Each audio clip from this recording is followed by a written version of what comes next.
चौथा, पांचवां, छठा, सातवां, आठवां और नवां दिन। पौ फटी, लड़ाई शुरू हो गई। शल्य का पुत्र मारा गया। भीमसेन ने दुर्योधन के 8 भाई मार डाले। दुर्योधन ने भी निशाना साधकर भीमसेन की छाती पर एक भीषण अस्त्र चलाया। चोट खाकर भीम मूर्छित सा होकर रथ पर बैठ गया। अपने पिता का यह हाल देखकर घटोत्कच के क्रोध का ठिकाना न रहा। वह आपे से बाहर हो गया और उसने भयानक युद्ध शुरू कर दिया। घटोत्कच के भीषण आक्रमण के आगे कौरव सेना टिक न सकी। सेना को विह्वल होती देखकर भीष्म ने युद्ध बंद कर दिया और सेना लौटा दी। उस दिन की लड़ाई में दुर्योधन के कितने ही भाई मारे गए। चिंताग्रस्त दुर्योधन अपने शिविर में जाकर व्यथित हृदय से बैठ गया। उसकी आंखें भर आईं। संजय कुरुक्षेत्र के मैदान का आंखों देखा हाल धृतराष्ट्र को सुनाता जाता था। वहां का बयान सुनते सुनते धृतराष्ट्र व्यथित हो जाते थे। वह दुख उनकी सहन शक्ति से भारी हो जाता था, तो वह कुछ कह सुनकर अपना शोक भार हल्का कर लेते। दुर्योधन बड़ी देर तक विचारों में डूबा रहा। इसी प्रकार सोचते सोचते उसे नींद आ गई। सुबह होने पर दोनों सेनाएं फिर युद्ध के लिए सज्जित हो गईं। लड़ाई शुरू हो गई। उस दिन संध्या होते होते अर्जुन ने हजारों कौरव सैनिकों का जीवन समाप्त कर दिया। यह देखकर पांडव सेना के वीरों ने अर्जुन को चारों ओर से घेर लिया और जोर का जय जयकार कर उठे। उधर सूरज डूबा और भीष्म ने युद्ध बंद करने की आज्ञा दी। दोनों ओर के थके थकाए सैनिक अपनी अपनी छावनी की ओर चले गए।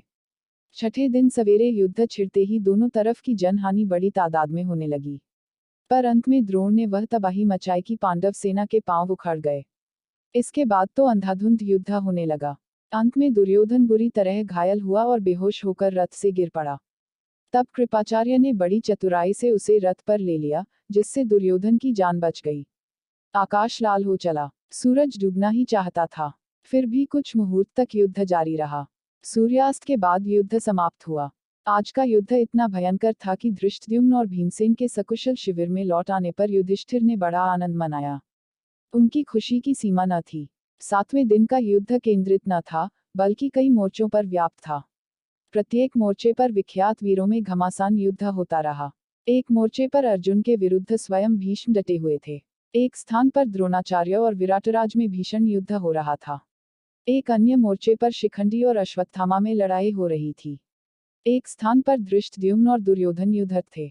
एक और नकुल और सहदेव अपने मामा शल्य पर बाण बरसा रहे थे। दूसरी ओर अवंती के दोनों राजा युधामन्यु से लड़ते दिखाई दे रहे थे। एक मोर्चे पर दुर्योधन के 4 भाइयों की अकेला भीमसेन खबर ले रहा था, तो दूसरे मोर्चे पर घटोत्कच और भगदत्त में भयानक द्वंद्व छिड़ा हुआ था। एक और मोर्चे पर अलम्बुश और सात्यकी की टक्कर थी। युधिष्ठिर का श्रुतायु के साथ द्वंद्व हो रहा था, जबकि कृपाचार्य और चेकितान एक अन्य मोर्चे पर लड़ रहे थे। द्रोणाचार्य के साथ लड़ाई में विराट को हार खानी पड़ी। विराट कुमार उत्तर एवं श्वेत पहले ही दिन की लड़ाई में काम आ चुके थे। 7वें दिन के युद्ध में तीसरे कुमार शंख ने पिता के देखते देखते प्राण त्याग दिए, परंतु यह युद्ध अधिक देर नहीं चला। सूरज अस्त होने लगा और युद्ध बंद हुआ। 8वें दिन का युद्ध शुरू हुआ, तो पहले ही धावे में भीमसेन ने धृतराष्ट्र के 8 बेटों का वध कर दिया। एक ऐसी घटना हुई कि जिससे अर्जुन शोक विह्वल हो उठा। उसका लाडला, साहसी और वीर बेटा इरावान, जो एक नागन्या से पैदा हुआ था, उस दिन खेत रहा। इधर भीमसेन के पुत्र घटोत्कच ने जब देखा कि इरावान मारा गया, तो उसने इतने जोर से गर्जना की कि जिससे सारी सेना थर्रा उठी। उसके बाद वह कौरव सेना पर टूट पड़ा और घोर प्रलय मचाने लगा। युधिष्ठिर को लगा कि घटोत्कच पर कोई आफत आई है।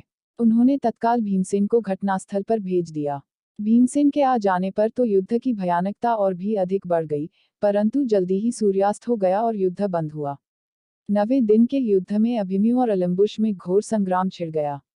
धनंजय के पुत्र ने पिता की ही भांति रण कौशल का परिचय दिया। पांडवों की सेना की पितामह ने उस दिन बड़ी दुर्गत की।